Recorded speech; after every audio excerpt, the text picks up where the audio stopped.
Welcome, gentlemen. So this is going to be a video about a subject which is right on the edge of what I'm really struggling to understand myself better. Manifesto has always been very engaged in leadership, and we're going to talk about vision for Orthodox Christians. It's a subject that will probably be interesting, especially for people who are Orthodox Christians, but I imagine that there are also ideas that are quite easy to translate into universal principles as well. So ever since I read Stephen Covey's The 7 Habits of Highly Effective People, it was the first self-help book I ever read while I was studying at university. I think his second principle is, first one is be proactive, and second one is start with the end in mind. And this is very much this idea of unless you know where you're going, then it's very hard to know where you should take your next step. Where on earth, which direction should I head off in, unless I know what it is that I'm trying to achieve. So we need a vision of the future in order to be able to decide where we want to go. And in a Christian understanding of existence, then there's this underlying assumption that there is a structure to existence, and that structure can be revealed to us and we can gain greater insight into it through mystical experience. In fact, the structure of existence is also considered to be the Logos, which is God himself, actually, as Christ, who was incarnate in existence. And we also understand that God is the key to all truth, insight, peace, all goodness is within God. And so the absolute core element to gaining a greater vision of where one could possibly want to go with one's life is more about actually letting go of your own ideas of what you think you want and being able to be open to receiving divine revelation and be able to follow that. And so it's about really submitting ourselves to God instead of just being led by kind of egoistical, selfish impulses. And that's what true leadership really is about. It's about seeing the whole big picture of what's good for not just myself, but also for those around me and for society and for, all people and humankind and existence, and being able to be a channel for that, to be able to live out in the world without getting in the way of it for myself. And so there's a kind of the submission to God, but at the same time that requires then this emptiness of my own will, there's also a fullness of it as well, because the understanding is that as we become to know God more, then we become far more full human beings. So far from some really misunderstood ideas within Christianity about that, like, I just need to kind of be totally erased as a human being, or we find this also in some Eastern kind of philosophies and religions. It's actually that there's this synergy between my will and God's will. And so as I'm able to understand God more, then what I am becomes far more full and far more realized. And so there's a working together, and it's a very proactive thing from my side as well, that I need to be active in this relationship.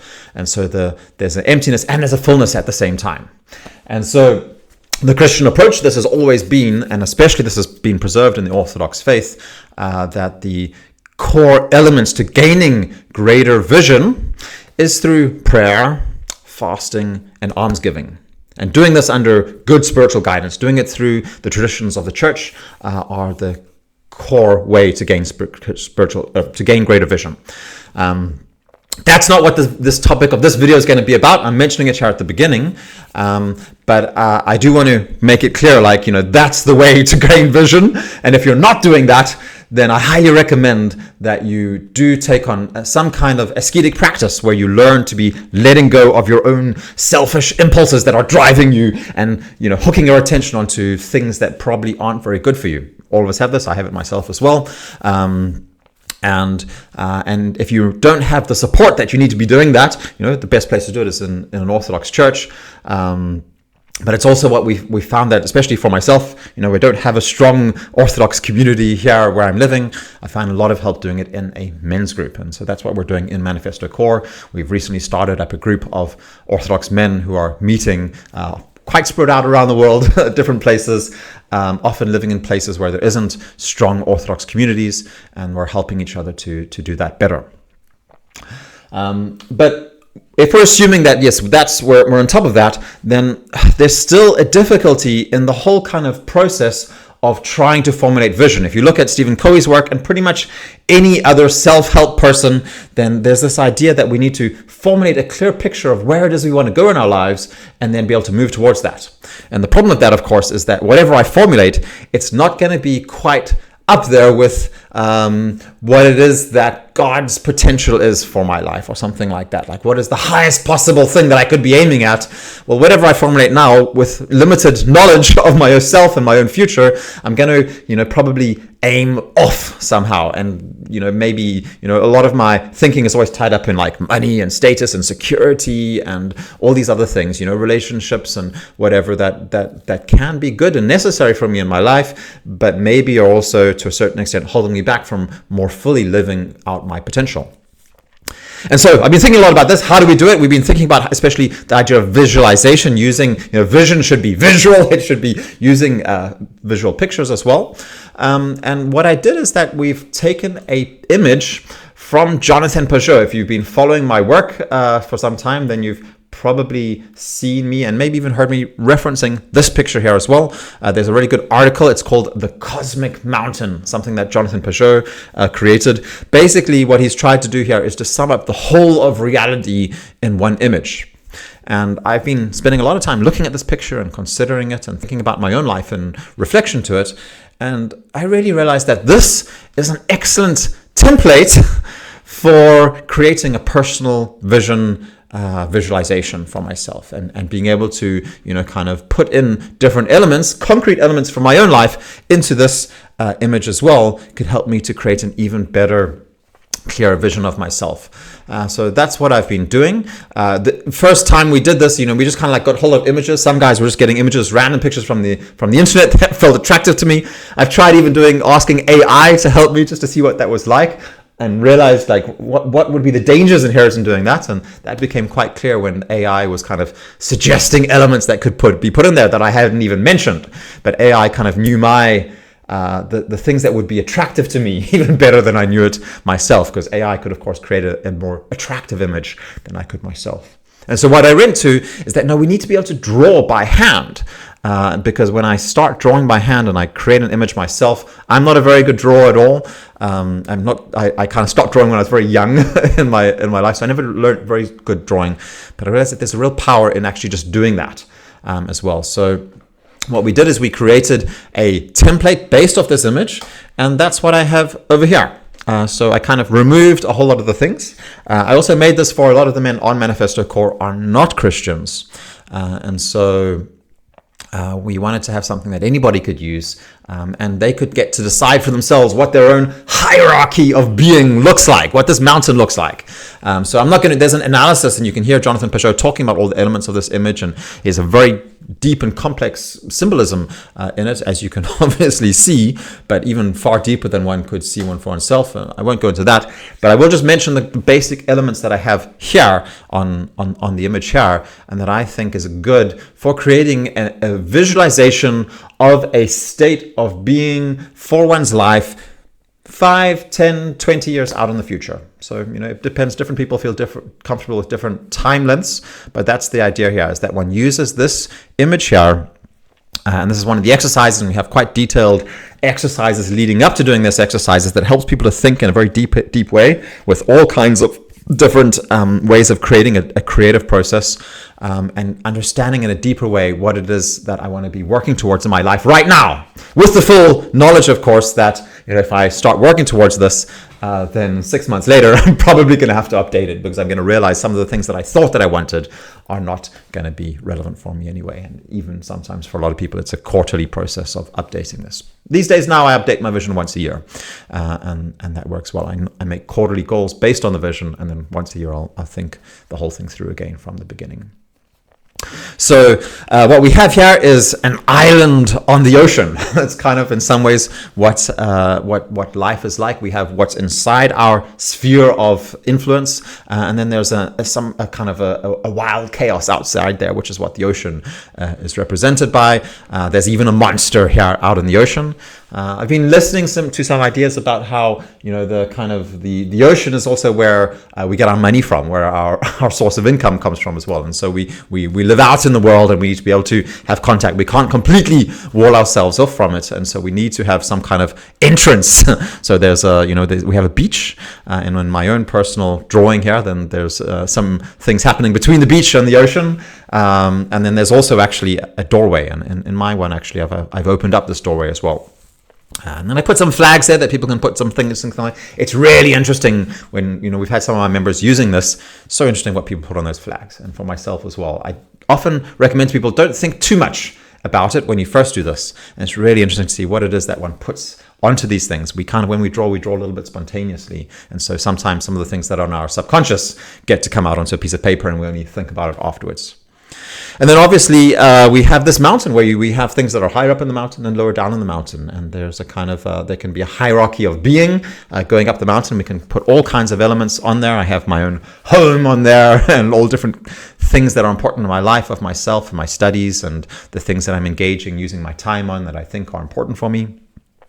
And then going up onto the top of the mountain. And at the top of the mountain here, we have two elements that are overlapping each other, really. There's a tree, which is a very grounded and firm, practical, physical thing that has roots that go down into the earth and branches that reach up into the sky. And on this tree, we also have fruit.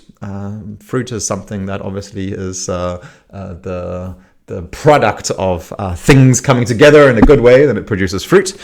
And then imposed on top of the tree, we also have a sun, which is a source of light. And I guess the circular kind of things around the tree are also the eminence of that light outwards as well. And so that's something that I think pretty much anybody can get on board with and understand. And, in the original picture, obviously we have here Christ superimposed on that. And I think that's pretty hard to beat that. So I think for a lot of people, even non-Christians, that's a good thing to consider. Christ is the incarnation of God and man coming together in one hypostasis. It's the meeting of heaven and earth on the cross through, the acceptance of the world the way that it is, that Christ submitted himself to the Roman Empire, the most powerful civilization on the planet at the time of his life. He was put to death. He was crucified. He went through terrible suffering. And by doing that, he became, by any measure that one could possibly imagine, he became the most powerful human being and God that had ever existed. And took over the entire Roman Empire in 300 and something years, even as well. So yeah, there's a really powerful opportunity there too. But for everybody, it's important to do what's in their hearts and where they are at the moment. And it's beautiful to see how a process can be initiated by this. So, some of the things that we've seen over time as we've been doing this is that it's a very useful tool just for getting a clear idea of what's in my heart and what's in my mind and what's in my subconscious as well.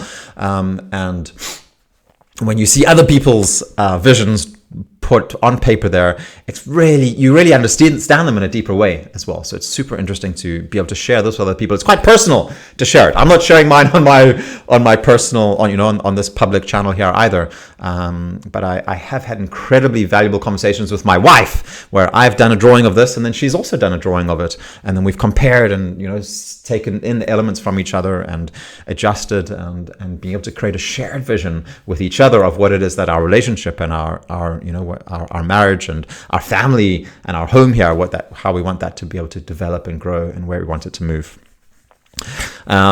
So there's this kind of like interesting pattern between an emptiness as you realize some of these things that you put on here, or an emptying as some of the things you put on here are not from your own heart really, but they've maybe come from the culture or from media or whatever. We've picked it up from somewhere, and as I put it on here and I start working towards it, I was like, oh, this isn't meaningful for me. I don't really want this.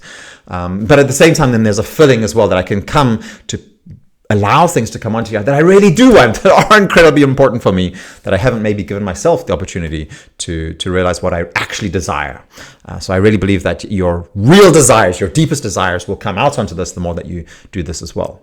And then the other important thing that's come through this is that, we connect this up. It's not just a one-off exercise that we do, but we connect it to action that's taken every single day of our lives. So the vision here gets translated into a plan of concrete goals that need to be reaching within a specific deadline, and then those are turned into daily habits that I'm looking to implement these in a pattern of action that I'm also checking in and held accountable for with other men in my group. So that's why we found it so valuable to be doing here in Manifesto, be doing this vision work, and it's really helped me to try to put into practice a deeper understanding of the way that vision works, which is helping us to move forward and still in the area of development as well. So definitely something that I found really challenging when I first came to the Orthodox faith, where I really came to this realization that, all the things that I can formulate about myself and what I want are always going to be a lesser version of what reality is going to be. But it's worthwhile doing this anyway. So yeah, that was my thoughts about it right now, and where we are with working with vision. I hope you found it useful and interesting. And if you would like to try this out, then you can sign up for Manifesto Core. We have we have space still on several of our groups to be taking in new guys and being able to work through these exercises. There's a money back guarantee, so you can give it a try if you want to. And I also do personal vision retreats here at HQ where I'm living. Then we can take guys through a 2.5 day process where they get to go far deeper, and we do a lot of embodiment,